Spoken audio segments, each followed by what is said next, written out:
Генералниот секретар на НАТО Јенс Столтенберг на 27 март одговорил на писмото на председателот на Република Македонија Ѓорѓе Иванов од пред еден месец, во кое Иванов побара јавно осуда и отфрлање на така наречената албанска платформа. Во писмото кое го објавија дел од медиумите, првиот човек на Северноатлантската алијанса истакнува дека НАТО не се меша во внатрешните работи на Македонија, ниту зазема страна и побара сите партии да се воздржат од реторика која разгорува етнички тензии. Столтенберг порачува политичките лидери во Македонија да се фокусираат на имплементирање на договорот од Пржино, како рамка за одржливо решение на политичката криза. Изборите од 11 декември беа есенцијален чекор кон решавање на кризата.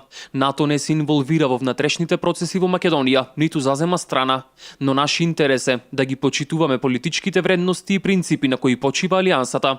Политичките лидери во Скопје се одговорни да го почитуваат исходот од демократските процеси и во краток рок да придонесат кон формирање на функционална и ефективна влада, која ќе продолжи ситните реформи, вели Столтенберг. И председателот на Европскиот совет Доналд Туск по средбата со шефот на државата во Скопје рече дека одговорил на писмото, но содржината на писмото засега не е објавена.